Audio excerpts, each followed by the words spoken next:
ভগবান, ভুল, এদের মধ্যে কিভাবে মিল থাকতে পারে? অনেক বড় মিল আছে। না শুধু এক অক্ষর দিয়ে শুরু হয়, বরং এদের বিজয় মন্ত্রটাও এক। ভগবানকে মানুন, তাকে বিশ্বাস করুন, তাকে স্বীকার করুন। এটা করলে মনের দৃষ্টি থেকে ভগবানকে দেখা যায়, আর উনি আপনাকে সমৃদ্ধ করে তোলেন। ভুলের সাথেও এটাই ঘটে। নিজের ভুল স্বয়ং মেনে নিলে, স্বীকার করে নিলে, সব কিছুই স্পষ্টভাবে দেখতে পাবেন। যেদিন থেকে আপনি নিজের ভুল মেনে নিতে শিখবেন, সেদিন থেকে সেই ভুল শোধরানোর প্রক্রিয়াও শুরু হয়ে যাবে। আপনি বুঝে যাবেন নিজের ভুল কিভাবে শোধরাতে হয়। তাই মনে রাখবেন, নিজেকে শ্রেষ্ঠ করে তোলার জন্য নিজের ভুল স্বীকার করা অত্যন্ত প্রয়োজনীয়। এই জীবনে শান্তি আনার জন্য ঈশ্বরকে মেনে নেওয়া অত্যন্ত প্রয়োজনীয়। সবসময় নিজের গুণ এবং নিজের দোষ মনে রাখবেন। আজীবন সুখী থাকবেন। রাধা রাধা। আমরা সবসময় চাই যে এই সংসার আমাদের জ্ঞানী বলবে, বুদ্ধিমান বলবে, বুঝদার বলবে, কিন্তু মূর্খ যেন কেউ না বলে। মূর্খ শব্দটা আমরা কেউ শুনতে চাই না, দূরে পালাতে থাকি। কিন্তু একটা সত্যি সবার কাছে অজানা, যে মূর্খ হওয়া হলো বুদ্ধিমান হওয়ার দিকে সর্বপ্রথম পদক্ষেপ। আপনি যত খুশি দিগ্গজ জ্ঞানী মানুষদের সাথে আলাপ করুন, যত ইচ্ছে কথা বলুন, যতই জ্ঞানের কথা আলোচনা করুন, অভিজ্ঞতা মূর্খ হবার পরেই পাওয়া যায়, তাই নয় কি? মূর্খ হবার পরে আপনি এটা বুঝতে পারবেন যে কি করা উচিত নয়। জ্ঞানী ব্যক্তি আপনাকে এটা বলবেন যে কি করা উচিত। আর এই সংসারে কি করা উচিত তার থেকেও অনেক বড় জ্ঞান হলো কি করা উচিত নয়। সেই জন্য সব সময় মনে রাখবেন, আপনার করা কিছু ভুল আপনাকে যদি কেউ মূর্খ বানিয়ে থাকে, ছল চাতুরি করে থাকে, তাহলে কোনো ব্যাপার নয়। এটা শেষ পর্যন্ত আপনাকে আরো বুদ্ধিমান করে তুলবে। এই মুহূর্তে ধন্যাত্মক থাকুন। এই সংসার আপনাকে অবশ্যই জ্ঞানী বলবে। রাধা রাধা। আপনি কি কখনো একজন মালিকে একটা বাগানের যত্ন নিতে দেখেছেন? যদি কখনো একটা গাছে উই ধরে যায়, মালি তখন শুধু সেই গাছের নয়, সমস্ত বাগানের চিকিৎসা করায়। আপনারা হয়তো বলবেন, এ কেমন মূর্খতা? যখন উই একটা গাছে লেগেছে, সমস্ত বাগানের চিকিৎসা কেন করাতে হবে? এ তো অযথা পরিশ্রম করা। কিন্তু মালি খুব ভালো করে জানে যে উই হয়তো একটা গাছে লেগেছে, কিন্তু তা সমস্ত বাগানকে নাশ করে দিতে পারে। এবার মালির এই শিক্ষা, এই জ্ঞান অন্য অনেক জায়গাতে প্রযোজ্য।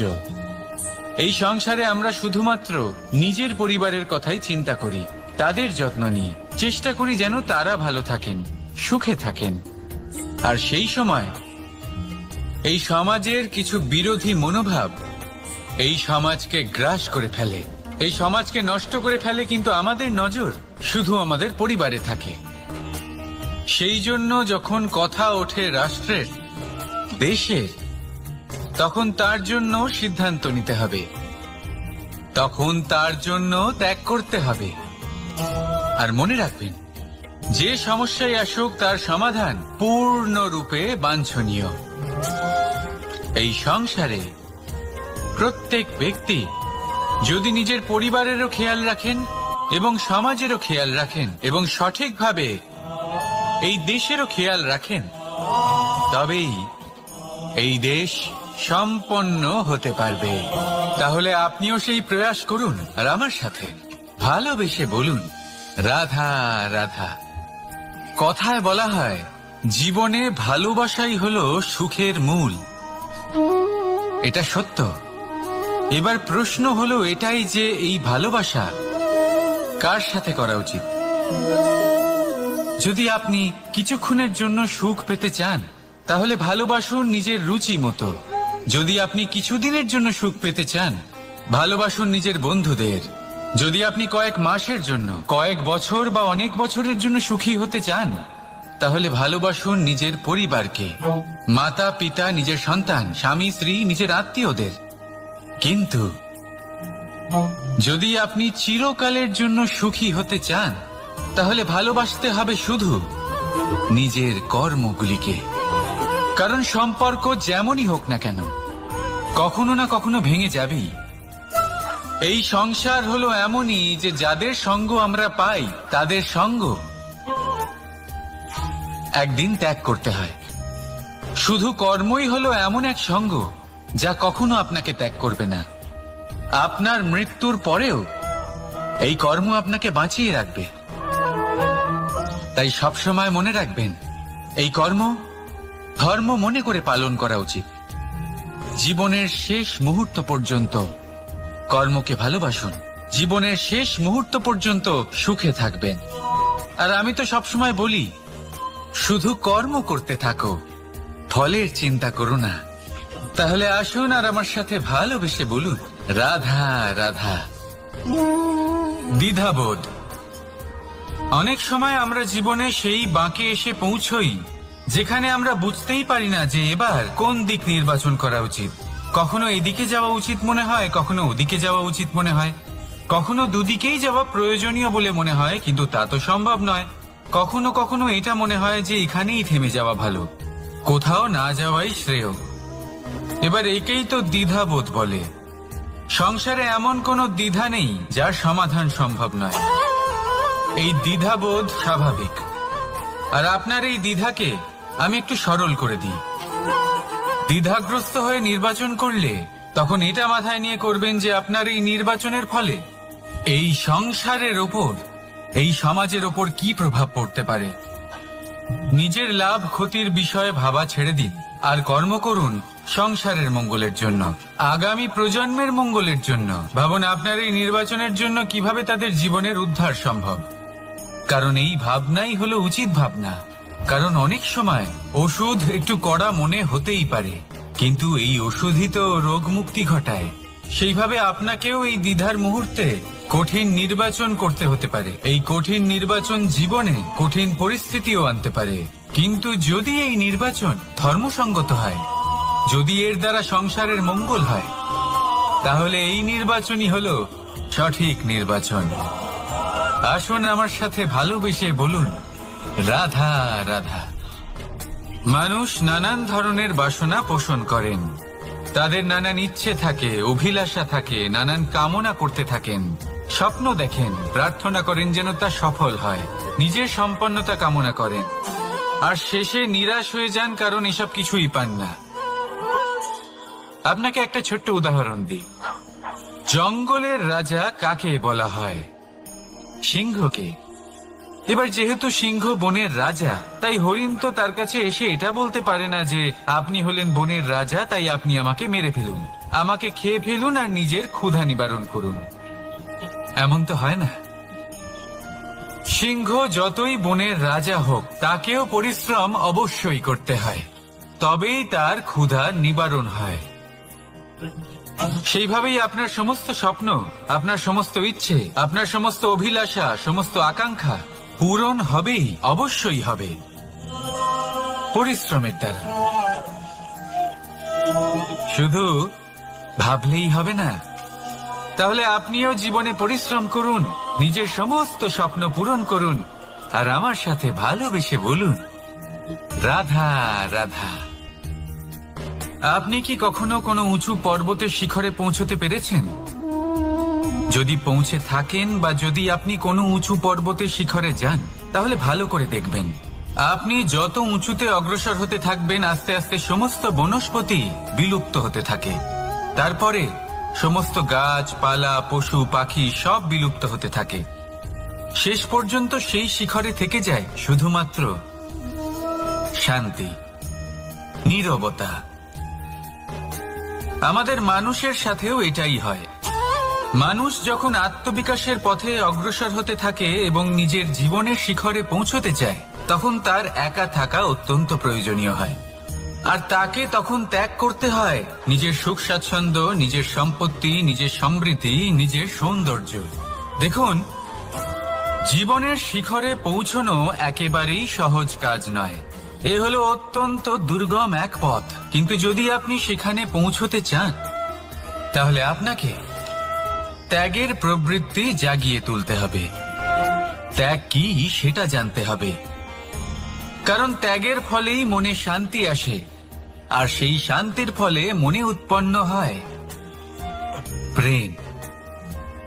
আর এই প্রেমই হল জীবনের অন্তিম লক্ষ্য।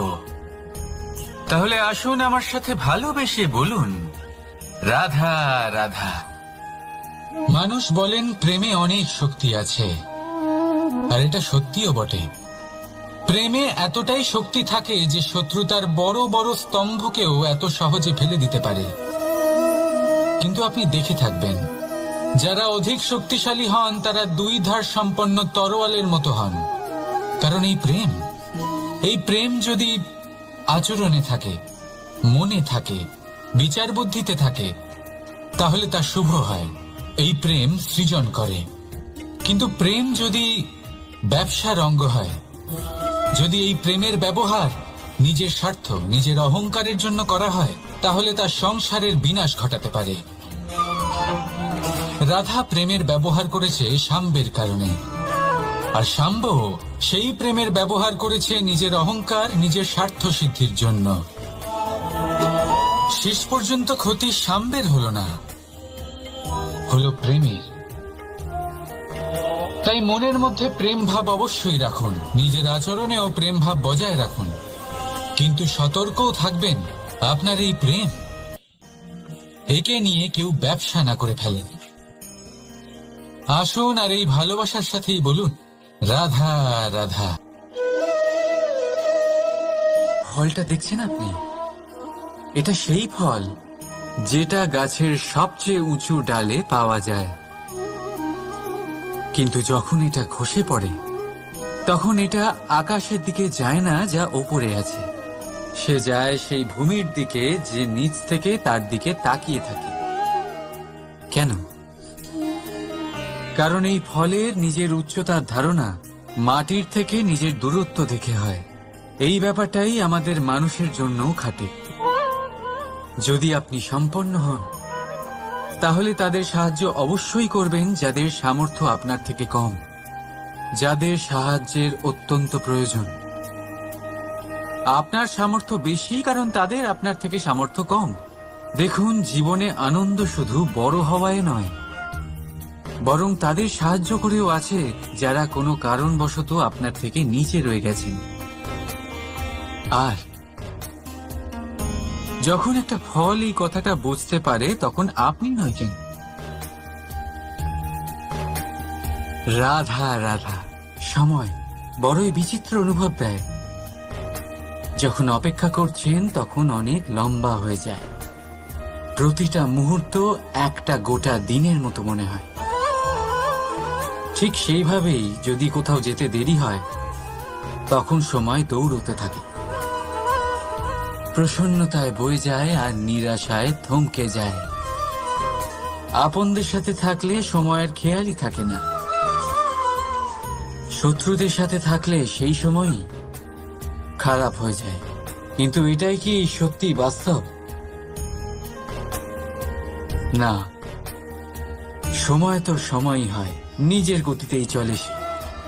শুধু সেই গতির আভাস আমাদের মানসিক অবস্থা অনুযায়ী বদলে যেতে থাকে। তাই এই সমস্যা সময়ের নয়, আমাদের মানসিকতা।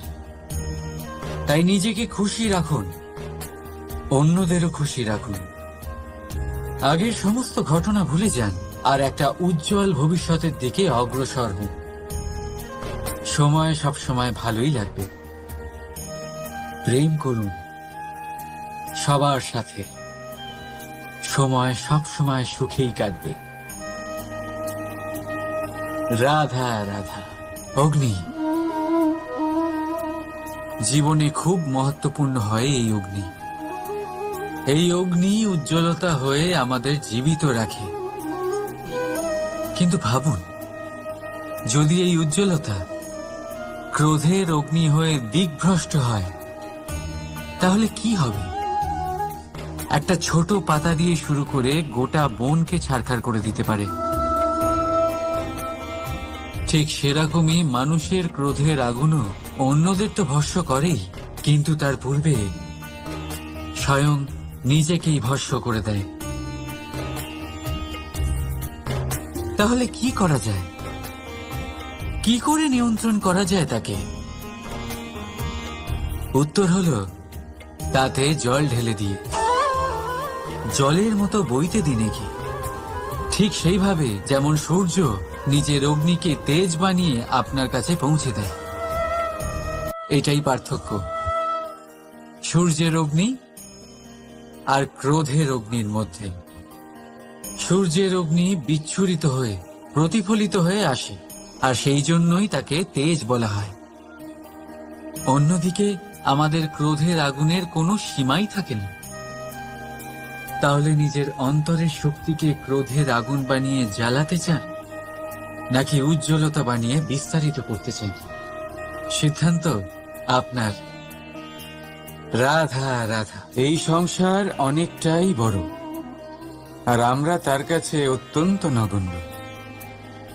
এই সংসারে এমন অনেক মানুষ পাওয়া যায় যারা বোঝান যে এই সংসারটা কতটা বড়, কতটা অদ্ভুত, কতটা সুন্দর। আর এই সংসার রচনা করে পরমেশ্বর কত মহান এক কাজ করেছেন। কিন্তু আপনি এই জীবনে মাত্র কয়েকজন মানুষকেই পাবেন যারা আপনাকে এইটা বলবেন যে এই সংসারে আপনি কতটা গুরুত্বপূর্ণ, আপনি কতটা অদ্ভুত। যদি আপনি তাদের সাথে থাকেন তাহলে তারা নতুন কিছু সৃষ্টি করতে পারেন, এই সংসারকে আরো কতটা পবিত্র করতে পারেন। তাই এই সংসারকে গুরুত্ব না দিয়ে সেই মুষ্টিমেয় কিছু মানুষকে গুরুত্ব দিন, কারণ তারাই হলো আপনার আপনজন, আর তারাই আপনাকে সঠিক পথে চালিত করবে। মানুষকে তো বর্ষার স্রোতও বই নিয়ে যেতে পারে, তাকে সাগরও ডুবিয়ে দিতে পারে, কিন্তু গঙ্গা জল সবচেয়ে বেশি শুদ্ধ, কারণ তার কয়েক ফোঁটা মানুষকে মুক্ত করে দেয়। রাধা রাধা। এ হলো একটা পাতলা সুতো। ভাবছি যদি এটা দিয়ে আমি পোশাক বানাই তাহলে নিজের জন্য কত সুন্দর একটা পোশাক বানাতে পারবো। কিন্তু যদি এটা আমি, চিন্তা করবেন,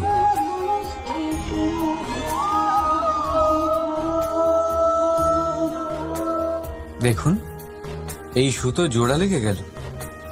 শুধু পার্থক্য হচ্ছে এটাই যে আগের মতো এটা আর সরল নেই, আর এটার দৈর্ঘ্য আগের থেকে কিছুটা কমে গেছে। এই সংসারে প্রেমের সাথেও ঠিক এটাই হতে পারে।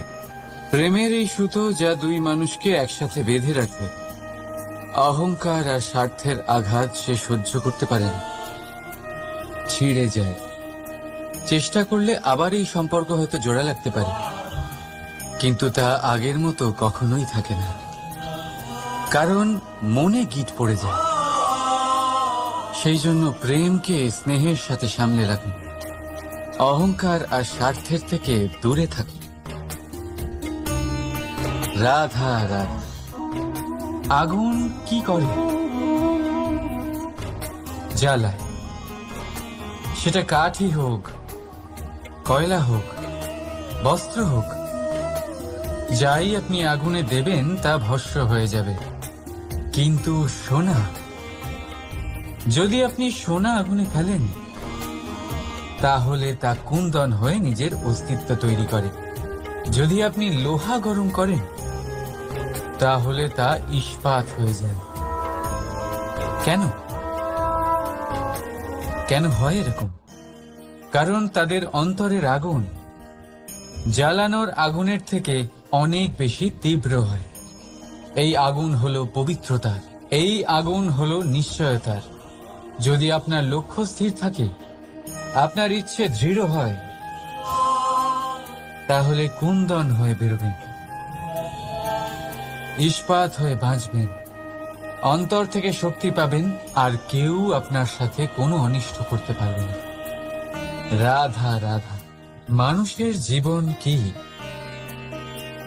আপনি বলতে পারেন জন্ম আর মৃত্যুর মধ্যেকার সময়। আর মৃত্যু কখন হয়? যখন মানুষ শ্বাস নেওয়া বন্ধ করে দেয়, হাত পা নাড়ানো বন্ধ করে দেয়, ভাবা ছেড়ে দেয়। এমনটা নয়, মানুষের অন্তর, তার মৃত্যু তখনই হয় যখন তার অন্তরের করুণা শেষ হয়ে যায়। করুণা সেই ভাব যা মানুষকে মানুষ করে তোলে, যা এক মানুষকে আর এক মানুষের কষ্টে তার প্রয়োজনীয়তা অনুভব করে, আর সেটাই তাকে শক্তি দেয় অন্য কাউকে সহায়তা করার জন্য, তাকে পাত্র করে এই সৃষ্টির নিয়ন্তা হবার জন্য। দেখুন, এই সংসারে মৃত্যু কেবলমাত্র একবারই হয়, তাই তার আগে কেন মরব? এই করুণাকে কেন মারব? নিজের মনুষ্যত্ব বজায় রাখুন, মৃত্যুর পরেও আপনি জীবিত থাকবেন। রাধা রাধা। এটা হলো সূচ, আর এটা হলো তলোয়ার। এবারে আপনারা বলুন, আপনাদের দৃষ্টিকোণ থেকে এই দুই বস্তুর মধ্যে কোনটা বেশি শক্তিশালী আর গুরুত্বপূর্ণ হতে পারে? আপনি বলবেন তলোয়ারই সবচেয়ে শক্তিশালী বা গুরুত্বপূর্ণ। আচ্ছা, মানলাম যে তলোয়ার বেশি ভারী হয়। তলোয়ার আপনাকে যুদ্ধে বিজয়ী করে, যুদ্ধে শত্রুর বিনাশ করে, কিন্তু তলোয়ার দিয়ে আপনি কখনো আপনার বস্ত্র সেলাই করতে পারবেন না। যদি আপনার পায়ে কাঁটা ফুটে যায়, তা আপনি তলোয়ার দিয়ে বের করতে পারবেন না। আপনাকে সূচের ব্যবহার করতেই হবে। এবারে বলুন, তলোয়ার পেয়ে যাওয়ার পরে এইভাবে সূচকে হারিয়ে ফেলা কি ঠিক হবে?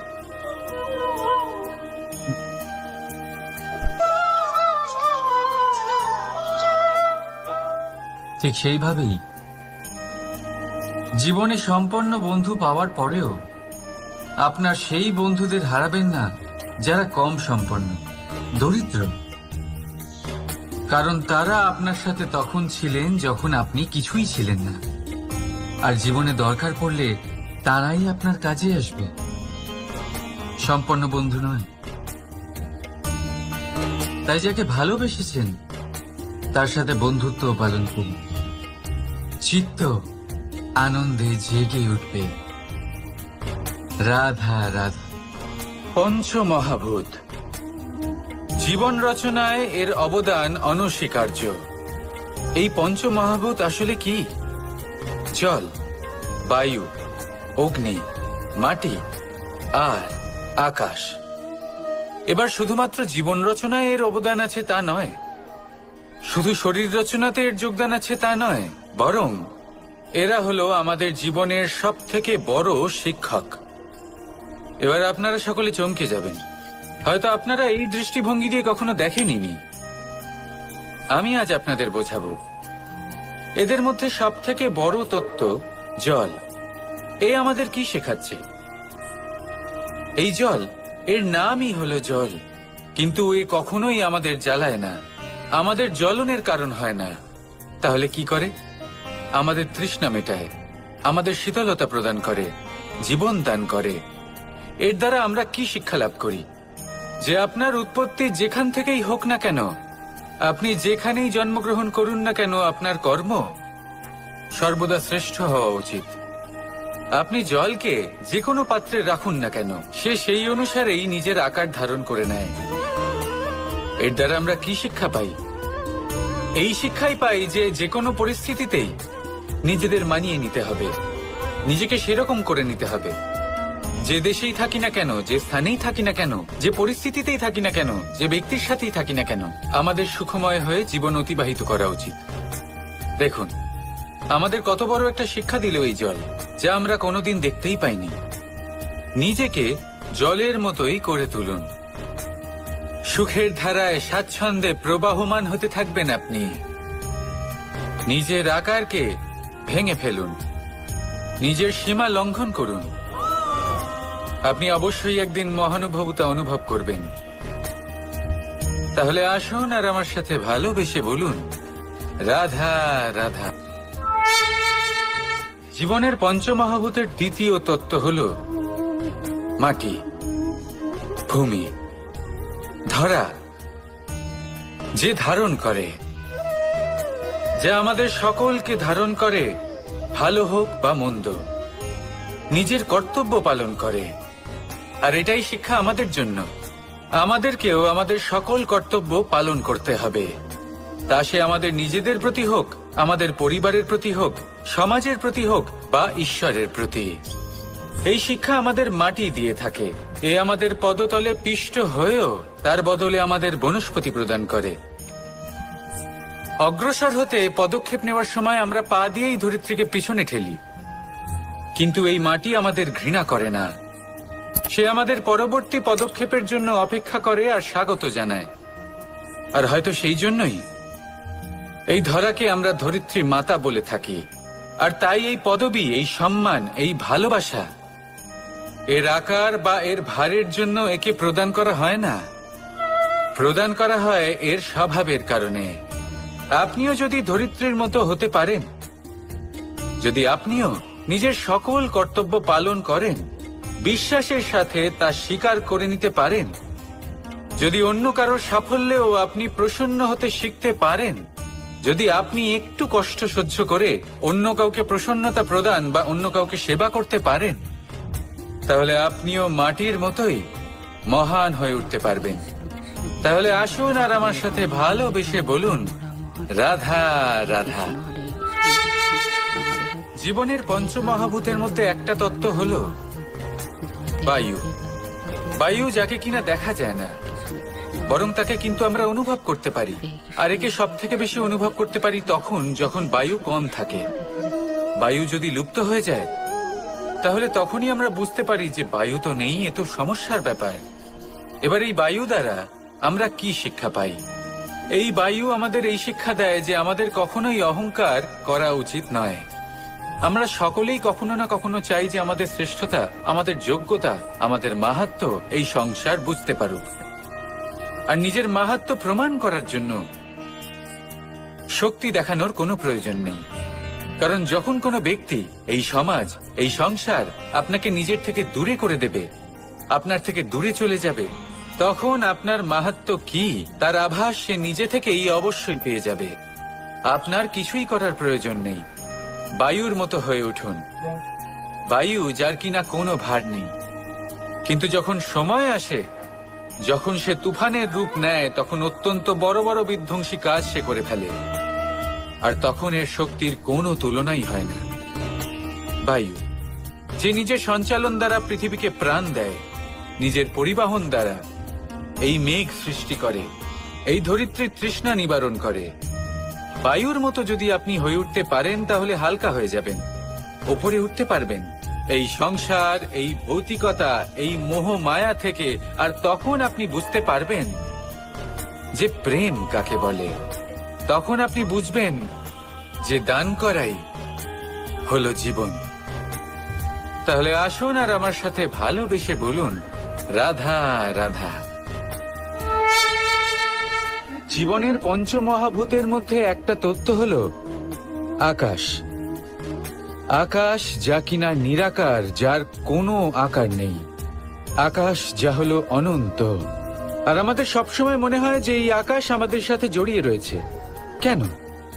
এবার এই আকাশ আমাদের জন্য কি না করে। আকাশ আমাদের ওড়বার স্বাধীনতা দেয়। আকাশ মেঘকে ধারণ করে যাতে আমাদের তৃষ্ণা মিটতে পারে। এই আকাশ সূর্য এবং চন্দ্রকে তার যথাস্থান দেয়, যাতে আমরা প্রকাশও পেতে পারি, আবার অন্ধকারও, যাতে আমাদের জীবনে সামঞ্জস্য বজায় থাকে। আকাশের থেকে অনেক কিছুই শেখার রয়েছে। যদি আমরাও আকাশের মতো হতে পারি, আমাদের আপনজনদের সেই স্বাধীনতা দিতে পারি যাতে তারা উড়তে পারেন, যাতে তারা নিজেদের স্বপ্ন পূরণ করতে পারেন, যার ফলে তারা নিজেরাই এই জীবনকে অনুভব করতে পারেন, নিজের পায়ে দাঁড়াতে পারেন, তাহলে ভাবুন আমাদের অস্তিত্ব কতটা বড় হয়ে যাবে। যদি আপনি আকাশের মতো হতে পারেন, তাহলে আপনিও আকাশের মতোই অনন্ত হয়ে উঠবেন।